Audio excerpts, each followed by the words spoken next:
Very good morning to all of you. और आज हम लोग माइक्रोस्कोपी का जो नेक्स्ट सीरीज है उसमें हम लोग देखेंगे लाइट माइक्रोस्कोप। लास्ट टाइम पे हम लोगों ने देखा था कि जो माइक्रोस्कोप है उसका क्लासिफिकेशन क्या है, और उसमें जो फर्स्ट आता है आपका लाइट माइक्रोस्कोप, उसके बारे में आज हम लोग देखेंगे।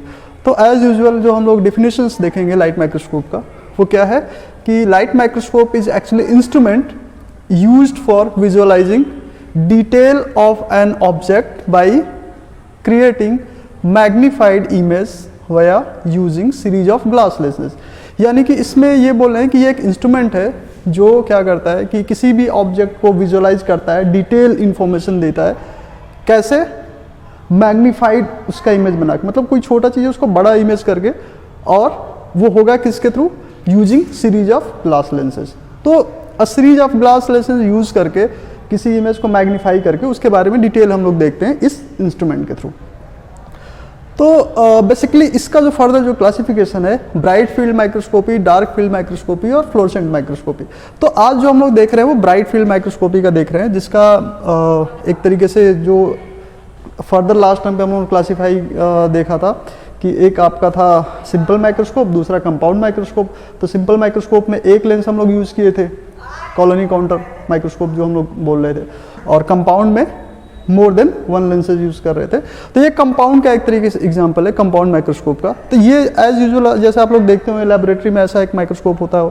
तो इसके जो पार्ट्स हैं, पहले तो हम लोग देखें कि लाइट माइक्रोस्कोप है क्या, फिर इसके जो पार्ट्स हैं वो कौन कौन से हैं। देखो पहला तो क्या है, इल्यूमिनेटर। इल्यूमिनेटर का रोल क्या होगा? अच्छा, इसमें मैंने नंबरिंग भी कर रखी है। देखो फर्स्ट जो है ये इल्यूमिनेटर है। तो इल्यूमिनेटर क्या करेगा?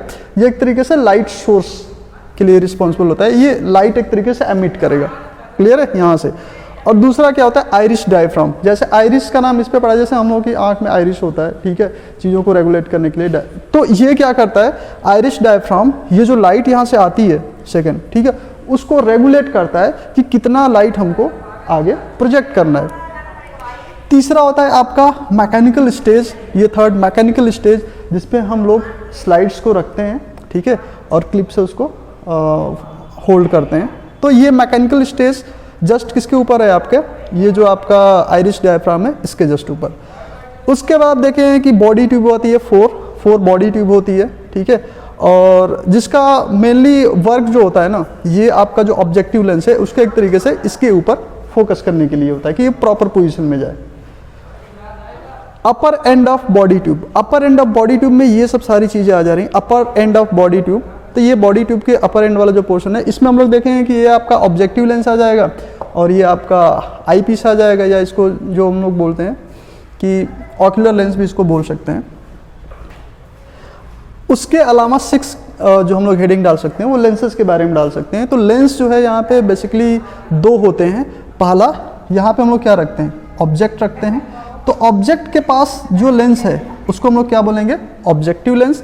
और दूसरा, यहाँ से जब हम लोग देखते हैं, ठीक है, यहाँ पे क्या होगा? आई होगा। तो इस चीज़ को हम क्या बोलेंगे? आई पीस लेंस, ठीक है, या ऑक्यूलर लेंस एक तरीके से बोलेंगे।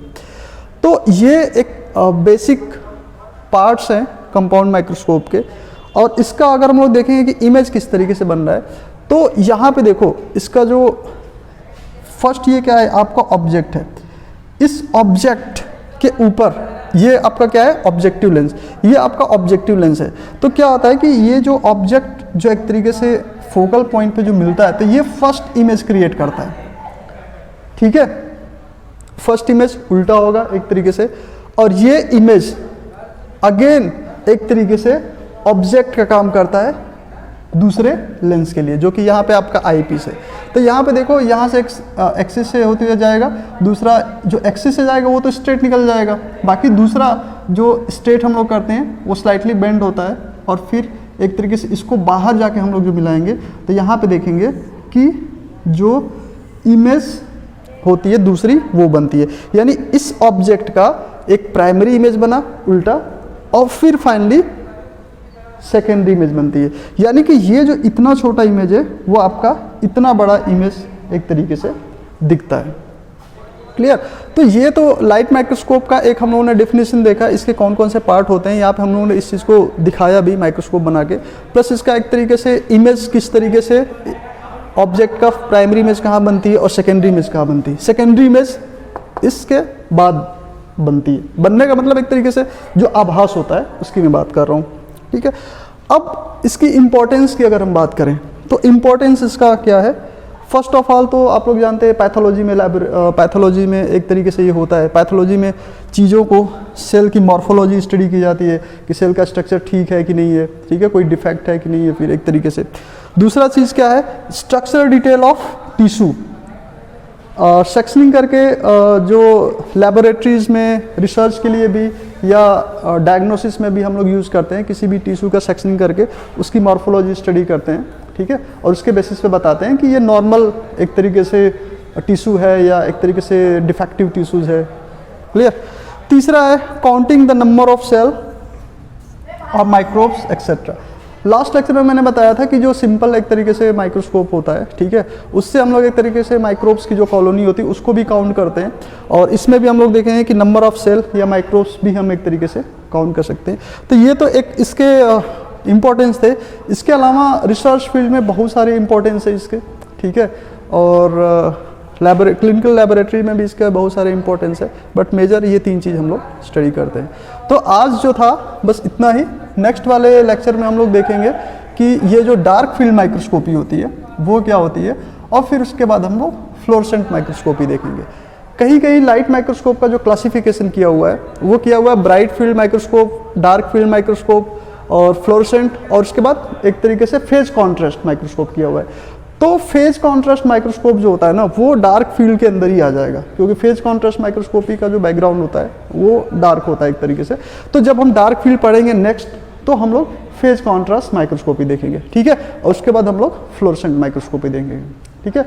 तो आज के लिए बस इतना ही, और आप लोगों को अच्छा लगा हो तो प्लीज़ इसको सब्सक्राइब करिए और कमेंट ज़रूर करिए कि सर ये चीज़ समझ में आ रही है या इस चीज़ में कोई दिक्कत है या इस चीज़ पे आप वीडियोस बनाइए, तो नेक्स्ट उसको हम इन्वॉल्व करेंगे उसमें। ओके, तो thank you for watching, please subscribe the channel and raise some questions.